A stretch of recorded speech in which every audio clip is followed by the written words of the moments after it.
Hello everyone, welcome to Story with Hala 17. I'm very happy to have you this week. Like last week, it's almost Christmas, so I'm going to be reading another Christmas book called Christmas in the Country. I think this one's actually one of my favorites. It's very nice, as well as the last one. They're both really nice and just make you warm and happy. One thing before we start is I have some good news. The following week, we will be adding some new segments starting next week, such as crafting videos, and I'll be hosting some interesting people. I'll keep that a surprise. And we will also be launching our official first book club. I'm very excited about that. I will provide you with more information next week once I get this all figured out. But next week we're going to start with a crafting video. So I hope you all will enjoy this. All right, let's just get right into the story. Christmas in the Country.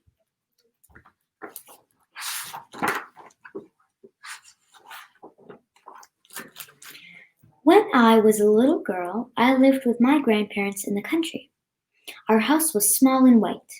It had an old coal stove to keep us warm, and a tiny little kitchen for supper, and a nice black back porch for the dogs.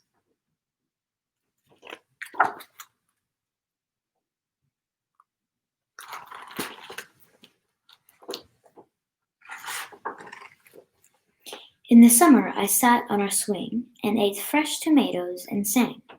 In fall, I helped can apples. In spring, I took long walks with my granny. And in winter, I waited for Christmas.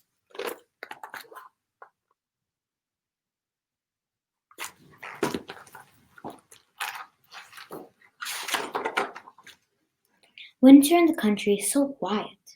The snow slows everything down. Birds are silent and serious.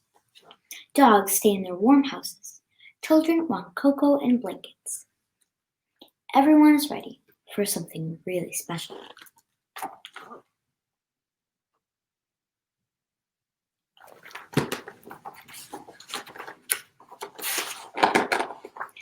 Everyone is ready for Christmas.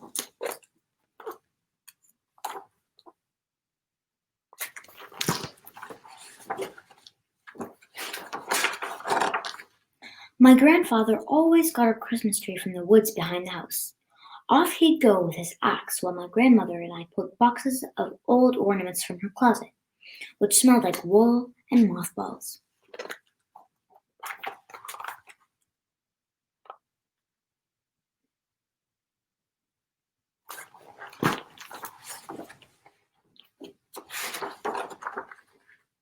I loved those ornaments. Some of them I had made myself. Hard foam bells glued with green glitter. Red construction paper chains. There were silver icicles and white glass stars and soft angels. Each ornament reminded me of my whole life.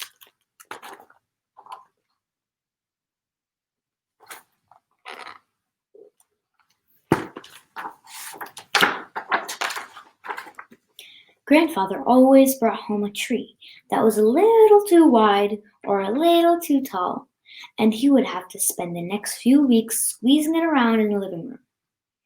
It seemed sometimes like an embarrassed guest, but we loved that tree and couldn't wait to turn on the lights at night. It was the prettiest thing we had.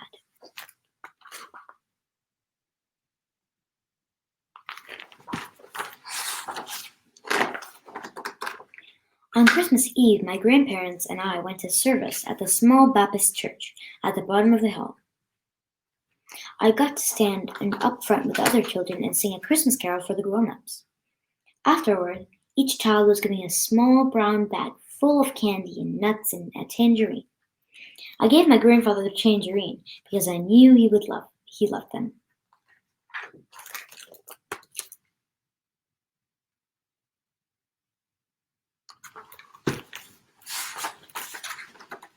My grandparents and I walked home from church through the snow and pulled into our warm little kitchen. We pulled off our wet boots and gloves and hung them near the stove to dry. Then my grandmother helped me write a note to Santa Claus while my grandfather rested. I left Santa a saucer of cookies and a glass of milk and the nicest note I could think of. Then I went to bed.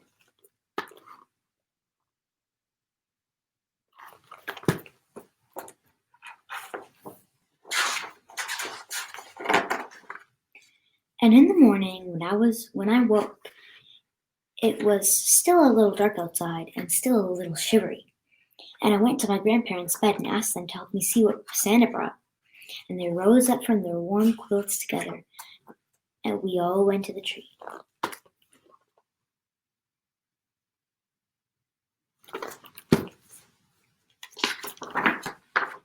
Every Christmas, Santa gave me just what I wanted, a new doll. And he always gave me something else I hadn't asked for, and which was a surprise. A paint-by-number kit, a bear bank, a coloring book. His cookies were always gone, and his milk glass empty. I was glad Santa liked everything.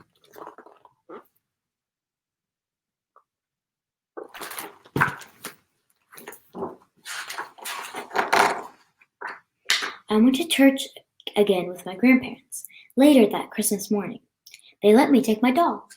The service was short because the preacher knew everyone wanted to play with their toys and bake their hands. He just reminded us what Christmas was about and sent us home.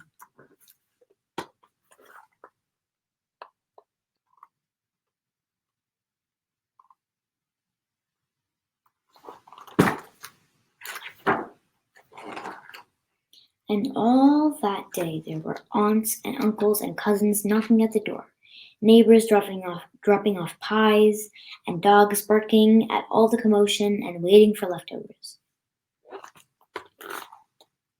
I really love this picture because you can kind of see everyone cramped in. Wrong picture. Everyone cramped in the living room. And you can see the little puppies everywhere, and it just makes me really happy. It makes me really happy seeing like all families together in the same room. I don't know why. My grandparents and I kept our Christmas tree for as long as we could. And then finally, after the new year, it was time to take it down. Grandfather hauled it out to the woods while my grandmother and I put the ornaments away. We swept up the needles and tinsel. Then we all had milk and a biscuit.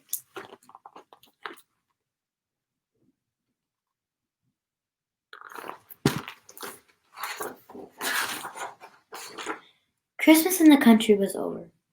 There were spring walks and summer tomatoes and fall apples to look forward to now. But in that closet of wool and mothballs, there would be boxes of old ornaments waiting.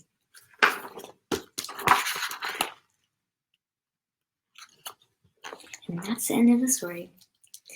I hope you loved this story as much as I did.